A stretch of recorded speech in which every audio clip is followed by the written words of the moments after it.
Today we are looking at Zebulun's history within the Old Testament. So Zebulun was the 10th son of Jacob, who became Israel, the 6th and last of Leah. And there is a close tie between Zebulun and Issachar. As I pointed out last week about connections, there's a close connection between Zebulun and Issachar. Now, in Genesis 46 and 14, we read about the sons of Zebulun. And there are 3 listed there. Genesis 46 and 14, the sons of Zebulun, Sered, Elon, and Jahaleel. Kind of interesting. If you search out kind of what we've done every single week, you find that these sons become, we'll call them clans under the tribal name, and we can see that, for example, in passages, you don't have to turn there, like Numbers 26:26, that says, the sons of Zebulun according to their families, of Sered and the family of the Seredites, of Elon and the Elonites, of Jahaleel, the family of Jehilelites. These are the families of the Zebulunites according to those who were numbered. And here in Numbers 26:26, it's giving the census number, which would be 57,400 of the men in this tribe. So we also have in Numbers a list of the 12 men who are appointed as representatives. Zebulun, it says of Zebulun that Eliab was the son of Helon. All these names, you're beginning to see a pattern. Sometimes the names will crop up and it becomes apparent that they're associated with a place. Sometimes they're morphed a little bit. So like every single message I've been doing, I will get to that to show you where we can find the one that leaps out at us the most. We know that there was another census, a second census taken at a later time, and that number is increased, which is a good thing. Sometimes we've seen the second census, the numbers decrease, which tells you that something bad happened, all right, such as a plague or something, very normal like that, right? But the second census, they are at 60,500, which tells you they were robust in repopulating. Numbers 10, we read about how those that were responsible for breaking down and packaging up, if you will, the camp, so to speak. And in that particular passage, we learn about the individuals who would be responsible, one by the name of Eliab from the tribe of Zebulun, that would be responsible for breaking down certain things in the camp. We also read of another son in this tribe, Gadiel, the son of Sodi. So by this time, you can see the pattern. We'll kind of comb through. We see the descendants. And why that's important, I'm just going to highlight, as I have been, the ones that stand out. But if somebody were to take the time and really do the research, which an hour doesn't afford us that luxury, we could definitely isolate the descendants, as we have the record here, and probably find places named after them and clans that either merge and morph into another clan or a well-known group of people, which we shall see today. We have the same pattern. If we're going through this like we have been every week, we see that in Judges 4 and 5. We know that there is a conflict with the king of Hazor, Jabin, and it says that Jabin had 900 iron chariots in his force. So why is this important? I mentioned this and touched on this last week again about Barak and Deborah. And why is this important, though? Because it is in this passage in Judges, might as well turn there, and you see that there is a reference there. So just simply put in, there's many references to Zebulun, for example, in Judges 4. If you kind of comb through the whole thing, you can read where it says, for example, and she called Barak, the son of Abinoam, out of Kadesh Naphtali, and said unto him, hath not the Lord God of Israel commanded, saying, go and draw toward Mount Tabor, and take with thee 10,000 men of the children of Naphtali and of the children of Zebulun. So it's kind of interesting, these two that are being tapped on to come and fight. So if you keep reading the passage, for example, down in verse 10, and Barak called Zebulun and Naphtali to Kadesh, and went up with 10,000 men at his feet, and Deborah went with him. And this whole chapter, 4 and 5, is chronicling the whole call to battle, but these two tribes seem to be repeatedly referenced. So it's kind of interesting.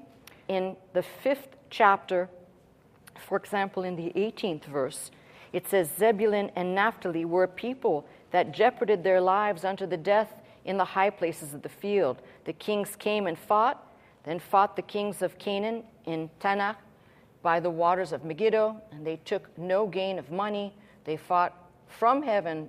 The stars in their courses fought against Sisera. So you can kind of get an idea that these, but specifically the focus is Zebulun, they were not cowards. They were not fearful of fighting or engaging in the battle. This is what I like. You can kind of read and glean how you want out of this. What I get is that they were not afraid to fight. And we know that there were certain tribes that would not cooperate, that would not participate. Zebulun is not in that category. And although there's not much attention given to Zebulun, it's not one of the more prominent tribes, it's important to see this because this will kind of resonate into something a little bit later that I think is kind of important. As for the land allotted to the tribe of Zebulun, their land included a lake that was a considerable distance away from their encampment, Lake Gennesaret, which is kind of belonging to the area of Carmel and the sea. What is strange is that Joshua 19 doesn't really say this explicitly. If you're looking at a map of where these folks, where their land allotment, you can take a look by tribe, and this one is right here, Zebulun. They are and should be considered, although they are not coastal dwellers per se, we have to say that where they are given their land, they're not that far away from the coast. So it's kind of important to see that would factor in a lot of other things. We know this being by the water, being close to the water, is a huge piece of information. And why? Again, I keep going back to this. I pointed this out with Dan. I pointed this out with a few of the other tribes. But it becomes clearer and clearer that these folks who live close enough to the coast had to have seen shipbuilding. Now, I'm not suggesting that these necessarily Zebulun was like Dan and immediately building ships and taking off and engaged with the Phoenicians or others. But this actually becomes important for some other reason at a much later time. Where these folks end up and we'll call it the modern fame of that particular area where they end up will lead you back once more to great ships. But let me get there first and then we can fill out the blanks. We know once more, like all the other tribes, when God said in Judges 1:30 to go into the land and to kick out the enemies, did they do it? Did they drive them out? No. All right. So we know that Zebulun at some point is clustered in the encampment, just in the encampment, with Issachar and Judah. In 1 Chronicles 12:33, again, they come out, the tribe of Zebulun comes out to support David. 50,000 men will form a good chunk of David's army with all kinds of weapons of war. So again, I want you to keep getting the picture. Although they may not be as aggressive, for example, as Dan or other tribes, they are not cowards. I keep needing to reinforce this. So again, we're getting this very clear picture that over time they honed their skills to be very good, trained fighters. There's also another strange passage which it's kind of put in two different places. And it says that the tribes of Issachar, Zebulun, and Naphtali brought food, abundance of food, donkeys, camels, mules, oxen, great quantities of cakes, fig cakes, raisins, wine, oil, sheep, and oxen. So that tells me that this tribe, amongst the other tribes named, also were heavy into not just raising sheep or cattle, but they were into producing things, making things, products. And of course, everybody did to some degree, but by the quantities described, it tells you that they had the capacity to mass produce this type of food and produce, which we just kind of take for granted. But if you think about how much it would take to provide, for example, food for an army, that's a whole lot of producing right there. So we know, like the rest of the northern kingdom, Zebulun suffers the same fate. They will be carried away, taken over into those buffer zones in the areas we've already mentioned, Hala, Habor, and the river Gozan, cities of the Medes. So what we find now, once we get through the foundational stuff, to me becomes somewhat mind-boggling. See, I keep telling you, if you search out ancient maps, you will find names on maps that tie into all this teaching. And when you actually see it, this is the crazy thing. I could tell you about it, but when you actually see it with your eyes on an old map, you kind of go, whoa, that's crazy, because the maps have changed and those names have been replaced with other names. So, for example, Zebulun is implicated with the naming of a place, wait for it, Zabulistan. Now, here's the crazy thing. Zabulistan is located south and east of Hara in Iran. Zabulistan has also been connected to the city of Kabul. The question must be begged now. See, most people in our society would know Kabul, Afghanistan, okay? But there's another city called Kabul. Actually, there are 3 cities called Kabul. So it's hard to say if one in particular or 2 or 3 were named after, and you say, well, what's the connection between Kabul and Zebulun and Zabulistan? Well, there's a morphing of words. So Kabul, I know this sounds a little bit strange, but Kabul, Zabul, so there's a morphing there that occurred. And now, I cannot say specifically, because with all the research that I did, it's very hard to determine which one of these, one or all, are influenced, but I would say safely in the likelihood they were all influenced by this tribe. So the nomenclature we're looking at, this Zabulistan, look it up. You'll be surprised. It's kind of like when you see it for yourself, you go, huh, wow, that's crazy. And it is a little bit crazy. We also encounter this tribe around the area of the Zagros Mountains, as I kind of just alluded to. Their connection, Zebulun's connection with the Scythians, or the Saka Scythians, is kind of interesting, because there is a group of people within the Scythians known as the Zohak, or the Zozak, which we immediately identify with descendants of the tribe of Zebulun. So there are all these unmistaken identities you cannot go wrong on. Some have tried to say that Zozak is nothing but like a play on words for Isaac. But when you see, we have letters, for example, that other languages may not have. So when you see it in another language, it becomes clear to you there the connection is there perfectly well. Now, I mentioned that there were 3 sons of Zebulun: Sered, Elon, and Jahalil. So let's deal with the biggest and the easiest one, which is Elon, which has been probably better pronounced Helon. Helon ultimately becomes Holland. Okay? So there is your connection in a name to make. There is another morphing of a name. This time I'm going to try and emphasize the pronunciation. So from Zebulun, we get this Sabulon, Zebulun, but it's spelt differently. It's spelt with Sabalin, but Sabulun Goy, which is interesting. It's the nation of Zebulun. Holy Toledo, what does that mean? So, but when you see it and you look at it, it becomes clear. Now, there were the sons of Jahalil, the sons of Khali, because you have to go and look up who they are. If you are prepared to investigate this, you find we can now identify other people within the group.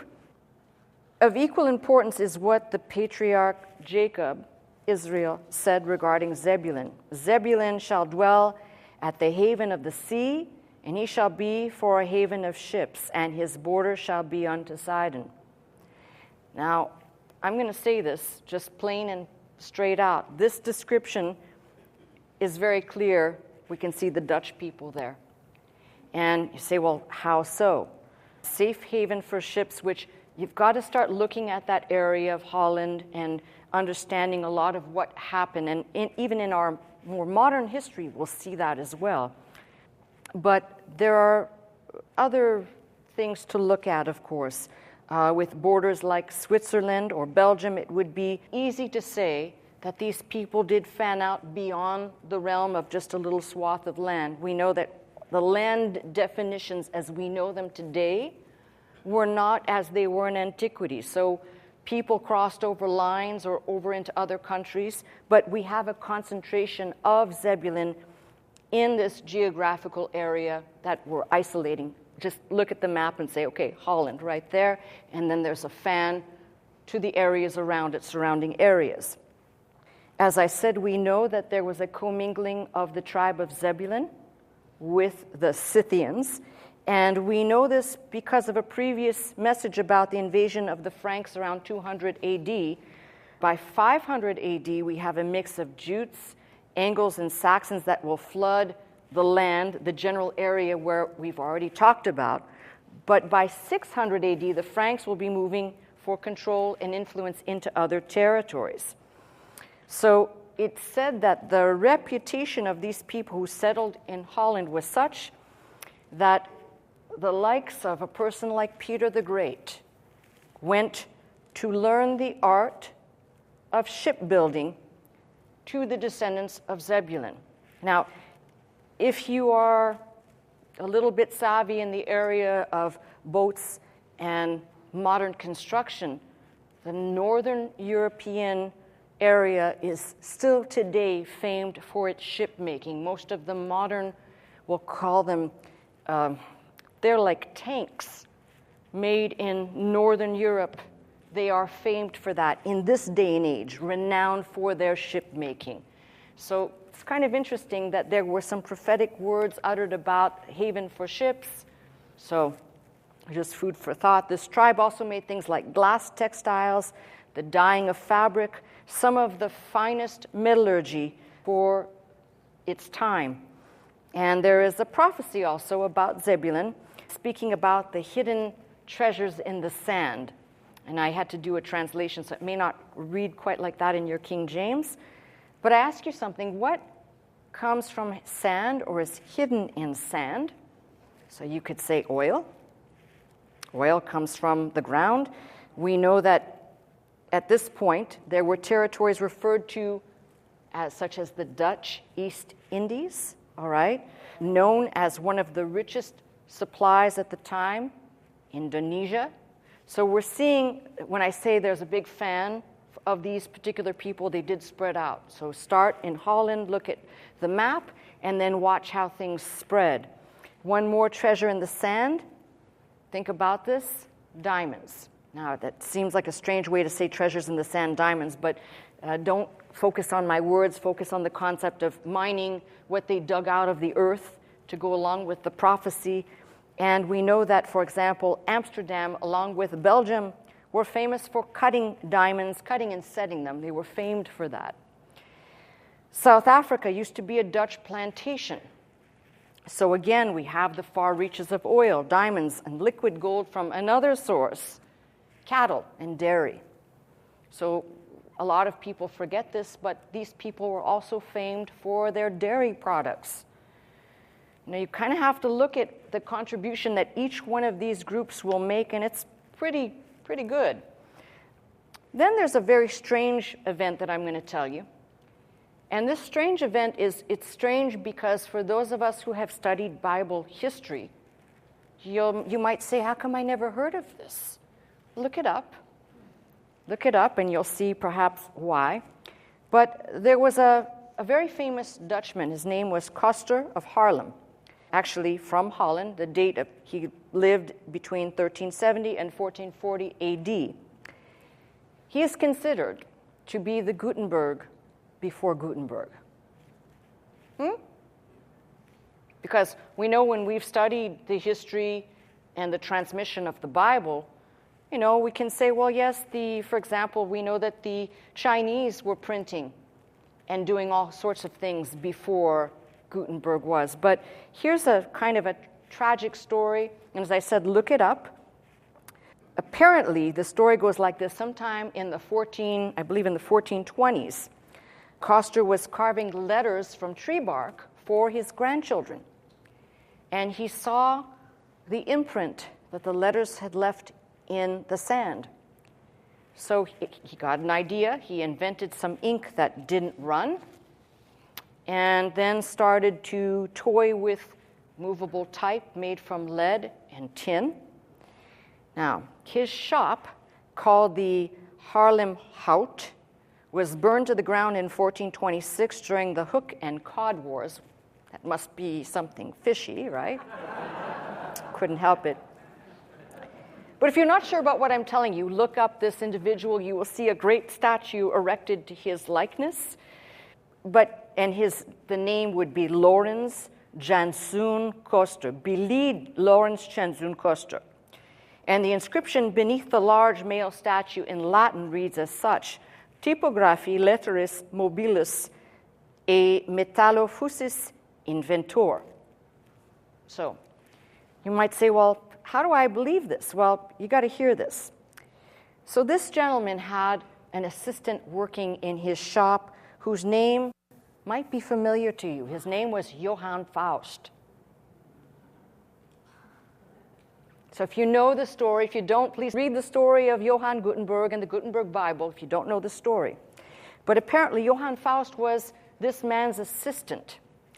And apparently his assistant fled, took off with his proprietary invention to Mainz, his secrets squirreled away by Mr. Faust, and turned up in the hands of one Johann Gutenberg, who refined and beat several other people out on this technology, making him the most notable persona in printing in our history. But actually, as I said, there's this backstory one must go and check. He is said to have printed many books, this gentleman, Koster. The most famous one would be the Speculum Humani Salvatione. So if you, as I said, look it up, you will see his statue. And in his realm, I guess a lot of people might say he was the rightful inventor, but it didn't happen possibly the way he did. And listen, if you know the history of Johann Gutenberg, there may be a reason why Johann Gutenberg died a pauper. I don't know, karma? Just saying. Okay. All right, leave that one alone. But the Dutch will hone and refine printing. They will become expert bookbinders. And of course, they will have the underground distribution channel of books that will be completely outlawed at some point, specifically this book, the Bible. The consequences of owning certain literature in its day meant death, and they paved the way for this underground distribution of religious materials. So, more power to them. So, now there are other things to consider, but I don't want you to forget about this safe haven for ships concept, or the fact that if you really think about it, these were freedom fighters for religious worship at the time. Now, don't you think, just going to interject this, don't you think it's a tragedy? Because I'm talking about these nations. If you look at the map where these areas that we've been concentrating on, northern European areas, don't you think it's a tragedy that the very place where people fought for religious freedom has now been overcome by every type of social tromping and every type of social debauchery? No longer a place that stands head tall for God's sake, but it's just become a bastion of whatever you want to call it, but not good. So, kind of interesting. This area, though, brings up something else we have to address, which most people would kind of furrow their eyebrows at a little bit. We know that before ever setting foot on American soil. Some of the Pilgrims that came here on the Mayflower were living in that area, Holland and that general area. Now there's actually a little tidbit of history here that becomes important. If some of the people, not all of them, but if some of the people that came to this country on the Mayflower were from Holland, that means they were of the tribe of Zebulun, and along with them another group of people who came from England, and for right now we're going to leave the ambiguous question of Ephraim or not, but I'm going to say Ephraim, becomes very interesting to see what happens. So we all know, and we're just on the heels just soon to celebrate Thanksgiving here in this country. So we know that, led by William Brewster and John Robinson, this group initially fled to Amsterdam in 1608 to escape religious persecution for holding clandestine services that were not sanctioned by the Church of England. The Pilgrims were nonconformist. Yay! Life in Amsterdam gave the opportunity to worship freely without ire of the Anglican or Catholic Church.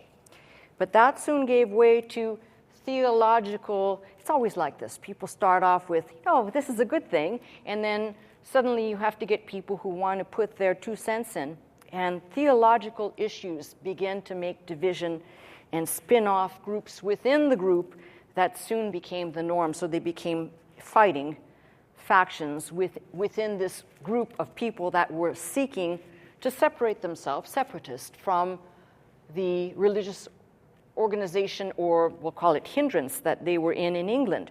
So now there's all these splinter groups. 12 years after a truce is made between the separatists, it's time to move.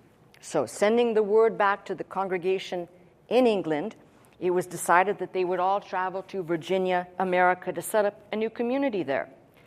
Realizing the journey would be costly, they made a deal, the separatists made a deal with the Virginia Company. And that deal, the company needed people to populate the colonies, to trade, to do commerce, to do the work, and the separatists would make this a reality. They came with a good work ethic. Another group of separatists, though, in the Netherlands, sold their personal belongings and purchased a ship called the Speedwell. You ever heard of it? Okay, some of you, but most people, in fact, most Americans don't know this part of the history.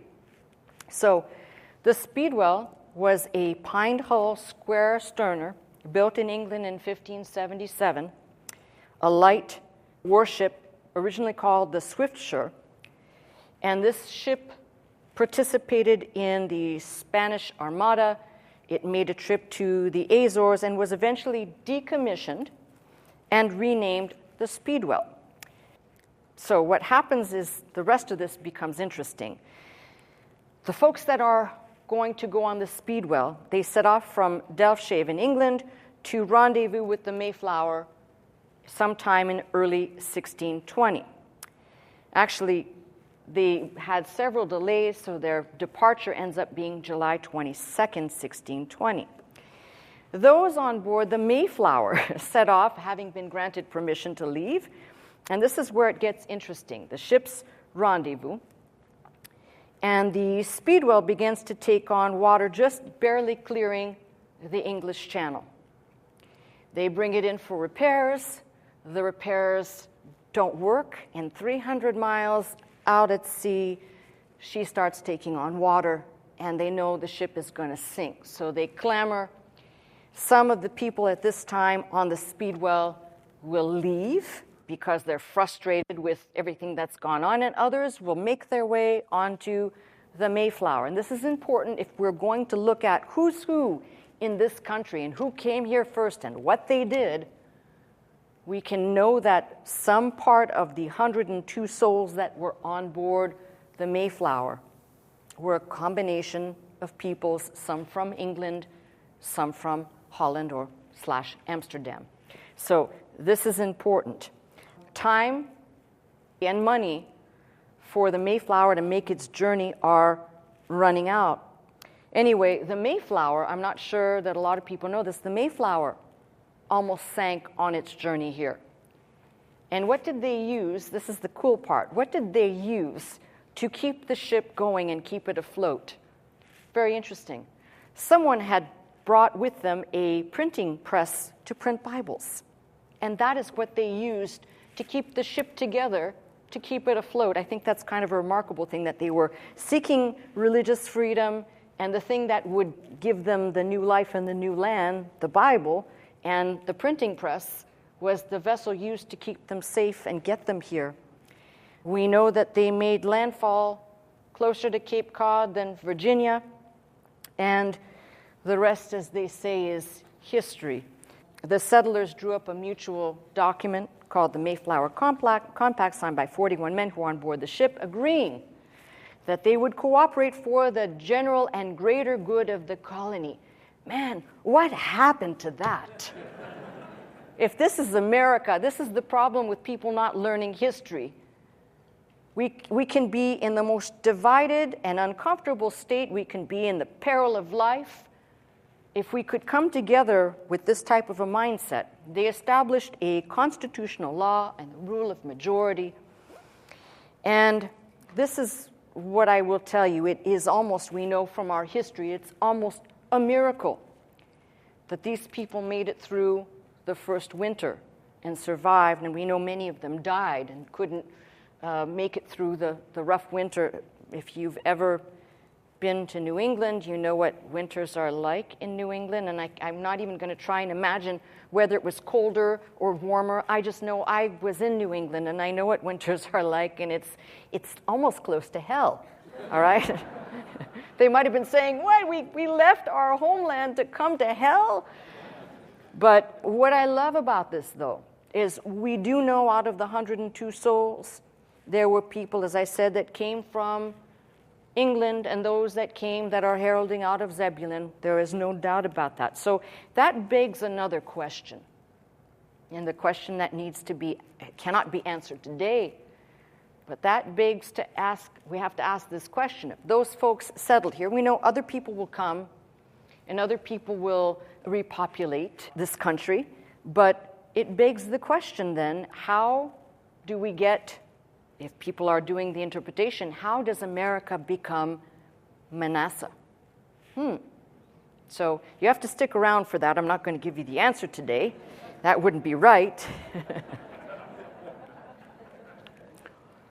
But this is what I do love. When I'm looking at this history, I see something really remarkable, and it's a pattern that we've seen over and over again. How God's word survived. How, when people couldn't agree, when wars were fought, how did God's word survive all this time?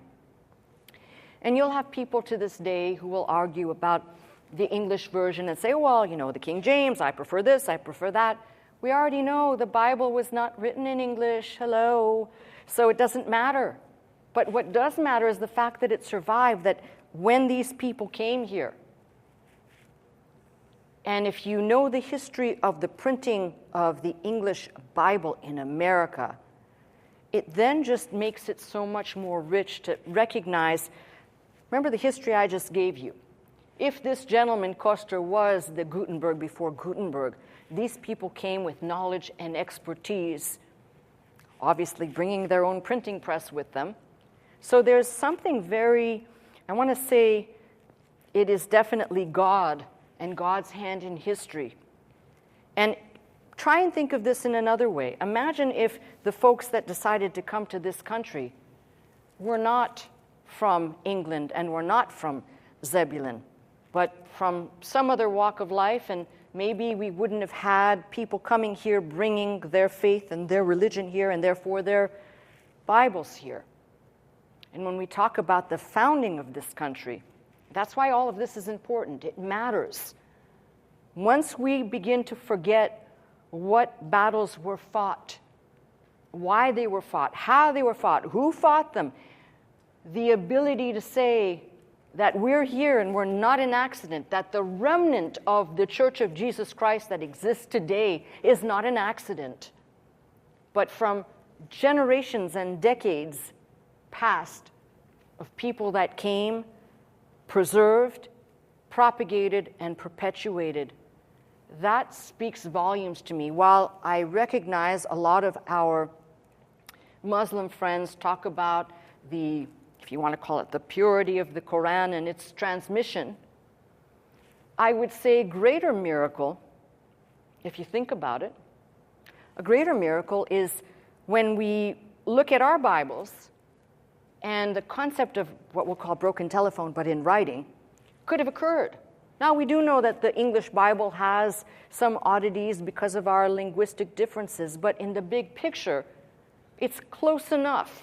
When I say close enough, there wasn't too much lost from the original text, and that makes that such an unbelievable story in and of itself, which makes me get very angry when I see people just kind of thinking, oh, you know, what's the deal with the Bible? Who cares about that? They don't know the history. They don't know the blood that was spilled for this book, let alone in our history, the battle of America, if you will, every single battle historically. You know that our soldiers, if you want to talk about just even the Civil War in this country, and I know because from our Bible collection, we have a lot of Bibles that were found on the battlefield. Men went to war with their Bibles on them, recognizing they needed God. And unfortunately, if you look at the type of warfare that and the type of strategies that occurred, we had people just basically marching into their death. If you know the history and how wars were fought and or won, nevertheless, people did not go out without their Bible in their pocket. We're talking about, by this time, Bibles, not the big cumbersome things. Could have been armor, but the small little pocket Bibles that were found on the battlefield as remnants of what these men who fought for this country at their core believed. And when you think about that, this is why it's such a tragedy. We just passed Veterans Day, and it makes me angry when I think a new generation has, not just a new generation, there's a whole swath of Americans who have no concept of the blood that was shed for them to enjoy the freedoms that they're letting go of. You know, when you put it like that, was it all in vain? Was it all a waste? Are we throwing away what blood? I want you to think about it. What price do you put on spilled blood for freedom? And here is a generation now willing to let it go and, excuse my French, but piss it away for something they think is better than what was given for them, and honoring those people who gave their lives that we could enjoy this freedom. That's why I said to you, there's such a missing staple. If you miss history and you don't teach history, the history of this country, which is rooted in God, people who feared God, who went to battle fearing God, believing in country and in God and in the cause of one simple word, freedom. And today we have people that would just wave it away as if it's some curse that was put on us. And that is the tragedy. If you want to know, while I'm putting all this together, that's the tragedy. To not put these pieces together is to miss something so crucial. Now, we may be a minority in the land. Churches today are filled with people, and I've said this for now well over a decade plus. People are looking for entertainment. They're looking for the spiritual massage. They're not interested in hearing this type of thing that I'm talking about, that somebody gave their life, that forget about a generic sense. I'll speak for me as someone who came here as an immigrant. There's not a time when I don't think about this, that somebody back there gave their life for the cause of freedom, that this generation would just hand it off and say, what does it matter? I hate this country anyway.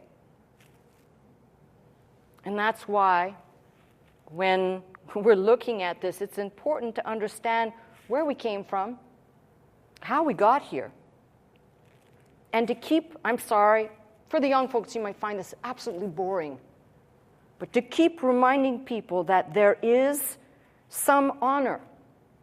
There is, no, more than some, there is honor and dignity to fight for the freedoms that God gave this country. And to keep fighting specifically for our religious freedom, the things that we enjoy so dearly. I'm watching, by the way, people on social media getting their accounts shut down for just doing one thing, reading the Bible. Think about that. And you think, oh, but they must have done something else. No. They must have said something else. No. And if you don't think that those freedoms are shrinking like a noose around Americans' necks, you are sorely mistaken. This is why this history of these people, who many of which are sitting in front of me, are in the sound of my voice, descendants of. Think long and hard of what really matters here. This tribe, amongst other tribes, and we know, by the way, come to the modern times, when we've got the flux of people between, we'll say, the late 1800s until about somewhere around 1920, 1930, when we had a huge flux of immigrants, and the immigrants coming, right? Specifically, if you think about it, two massive waves of immigrants. The Irish, the tribe of Dan, and somebody says, well, what about the Italians? Well, I kind of alluded to where those people actually came from, and they're not the people you think they are. We can trace all of that back to see how this place we call the melting pot actually received more of the tribes with open arms, and I'm not talking about the border today. I'm talking about in the period I'm discussing. And those people came to this country, most of them, willing to fight and protect and defend. They came to this country and learned the language. They came to this country and they assimilated. They came to this country and at that time said, America is the greatest place on earth. Find me that spirit again, where people understand the greatness of where we are and the things we've been given and afforded, including our religious freedom, the ability to stand here and me speak and open up the Word and speak from any place in the Bible and not somebody tell me, you can't say that because you'll offend people. Well, that never bothered me one bit. Because my attitude is, if it offends you, no, hold on a second. I'm not talking about being mean for mean's sake. But if the shoe fits, wear it. Because if there are way too many people willing to give it all away, like Esau, for a bowl of porridge, they're willing to give it away cheaply of what came at such a great cost. I liken, by the way, and I don't mean blasphemy, but I liken the sacrifices of the sons of this country, of this land, as a microcosm of the sacrifice that Jesus Christ made for us all. Some didn't want to go. Many went anyway. Some went enthusiastically, but they sacrificed. And if we should ever forget that sacrifice, we become no different than any other culture anywhere in the world that just merely thinks it's a part of the past and let the past be the past. No. That's why I said to you, it's sad that Veterans Day passed. So I'm just going to take the second right here, I think I have been for the last few minutes, to say thank you to those, the ones that are not here anymore with us, and the ones that have served and are still with us. Thank you for doing what only you could do. Thank you for your sacrifice, and thank you for your service. And thank you for recognizing there was something bigger and greater than just you.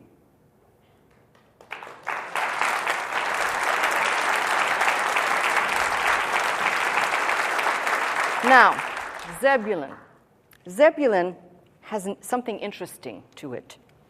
You remember I've said to you many times, Hebrew functions on the trilateral root system. That means 3 consonants with no vowel. That's usually the root or the stem of Hebrew words. So Zebulun, kind of interesting, when you look it up, you would take 3 letters, Zen, Bet, and Lamed. So if Hebrew has numerical and pictographical equivalents for each letter. Zain means in Hebrew like a fish hook, something that scoops or that hooks. Bet, we know, means home or dwelling place, house. And Lamed is action, flow, or movement. So if you break down and then put those words together, you get the picture of a windmill. And I love that because that land of Zebulun is peppered with windmills, famous for windmills. Now, you say, well, do you think the windmill's a modern invention? Hell no. Dates back at least 3,700 years ago to the time of Hammurabi. But much later, a man named Hieron of Alexandria captured the power of wind, using it for music. And of course, we know that windmills have existed in China forever, but they weren't used as windmills like we know them. They were used as prayer wheels. They were used as something to talk about the endless cycle of things in prayer. So what we have with Zebulun, okay, probably out of all the tribes, we have it's almost a narrow path that takes us to Holland, as I said, recapping their shipbuilding skills, and even to this day, renowned for that. But more importantly, in the big picture of things, this is what I love about this. When we start looking at the remainder of the tribes, you're going to see we've covered kind of a very concentrated, if you're looking at the map, we've kind of covered a concentrated area. And some of the other tribes may fill out the rest. And you might say, well, did these people travel further? They did. There's probably good reasons, as I said, with the Dutch West Indies. There are plenty of other far-reaching places that the Dutch, if you know your history, you could say they once controlled or they once occupied this land, that land, much like other places. So it's very clear to see that we have, as I said, a fanning out, but more importantly, it is what will come back. We know that is, again, Zebulun being one of the tribes that will receive a portion or an area or the gate in Ezekiel's final chapters. We know that Zebulun will be there at the end as one of the groups preaching righteousness, but we have something even more important, and I'm going to say attributing to Zebulun would be something, we'll call it a co-effort between Zebulun and Ephraim that preserved the word of God, bringing it to this country safely. And although these people almost didn't survive, some did, but the word of God, more importantly, did. And if you know your history, this country at one point was a God-fearing nation. So tragic, by the way, that, again, because people are not well informed in history, it was nothing for example, George Washington and then others after him to constantly refer to the grace of God that did this, that God provided, that God, beneficent and merciful God to this country and the formation of this country. So when I think about Zebulun, I cannot help but think not just great fighting men in the Bible, not cowards, not afraid, but think of this too. Setting out to a new land, and some of you don't have that knowledge. I do. Leaving your home and your country and everything that you know that's familiar and coming to a land you know nothing about takes courage. But even greater courage, I'm sorry to say it like this, you come here, it's one thing to keep in your heart the memories or some of the traditions and the customs or the food, but it takes even greater courage to put both feet in and say, now that I'm here, I am an American. And I think about these people that came and they did that. You know what I'm praying for? I'm praying for a time when we will see once more, and maybe, who knows if it will happen or not, I don't know, where we will see people again once more come here, if we could ever change the mindset of the vast majority of people and recognize that when you do come here, It's not a land made for you to abuse our system. It's not a land made for you to get freebies and act like you made it now. You're living the lifestyles of rich and famous off the taxpayers.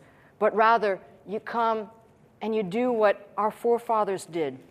You roll up your sleeves and you say, put me to work, give me a job doing anything. I will make this country proud. I will be an American, and I will work for it, and I will show that I was worth the risk of you letting me in. I pray for that day once more when we can have pride, not only in the people who are still proud to be Americans, but those that come here that recognize you are not eating off the table for free.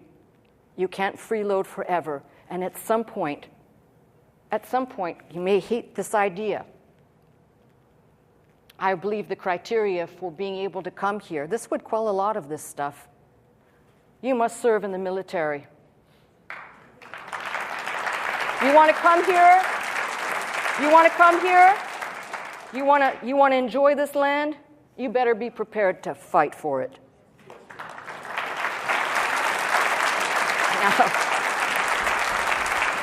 Well, that would never happen. That would never happen. Tell you what, if we had someone leading this country who had backbone, it would.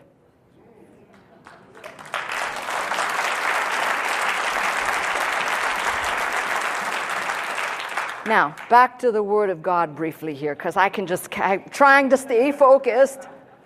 What I want us to see, and every single week I've tried to show you this.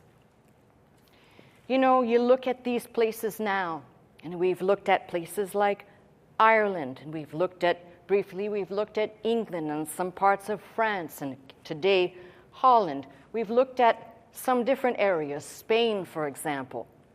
And all of these used to be the seed, the root of Christianity. When Christianity began to spread, these places were the seedbed, if you will. And now look at what they are. And this is what I'm saying to you.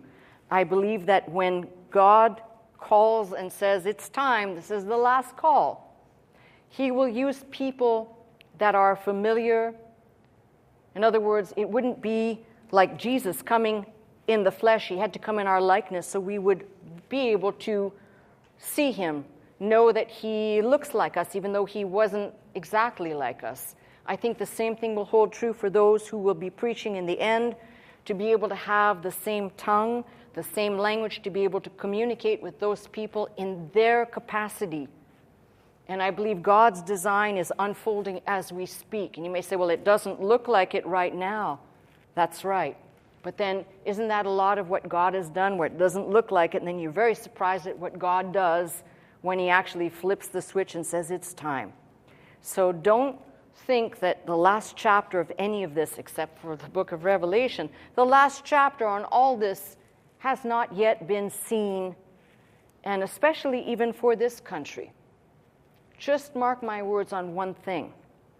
You know, the pendulum has gone so far one way.